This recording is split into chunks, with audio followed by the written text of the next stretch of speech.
Rabbi Zera said, the Rabbi Abahu said, and some say that this was taught in a Braita. 10 things were said with regard to a cup of blessing. It's a whole long list.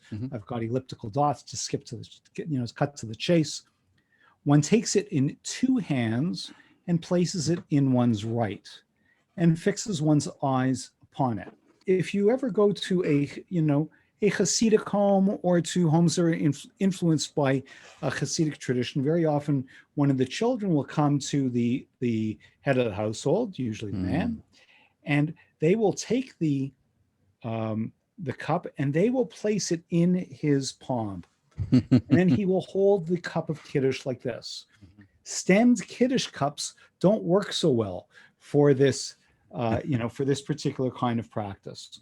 But what I want you all everybody to notice is it says, and places it in one's right and fixes one's eyes upon it, that there's going to be a certain kind of visual focus that's going to be emphasized here. And then we see the same thing being brought in the Rambam in Maimonides in his Code of Jewish Law, that he says, how does one do it? How does one make, and here he's speaking about Kiddush. And so this really speaks to your point about where he obfuscates. He just mixes it all together, that this blessing cup is used for all cups involving blessings, including Kiddush here. So he takes you take a cup with a certain measure called a revi'it, and here he says, you hold it in one's right hand, echoing the Talmud.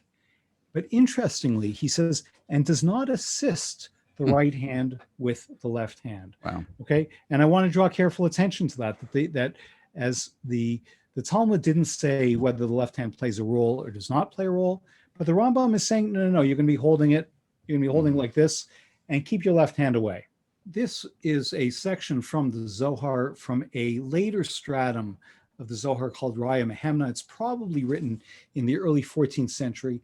It actually refers to the Zohar as Chibura Kadma'a, as the preliminary or the preceding composition.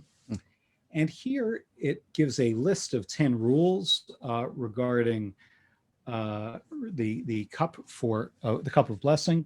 And here too, it says that you receive it in two hands and then place it in the right one, shall direct one's eyes upon it. So here it's really just an echo of the Gemara, of the Talmud. Without any shift. A little bit further on, I'm going to talk about the role that the left hand is going to play.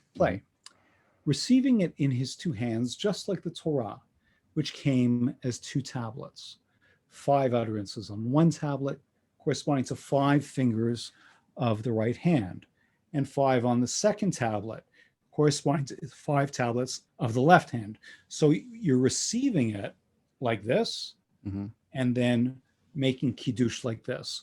And I cut out part of the text, but it goes on to talk about how Torah was given, this is in Parshat Hazinu, that the Torah was given by God's right hand. And so that there's a way in which we are now sort of emulating God, that we receive it the same way that Moshe did on Mount Sinai.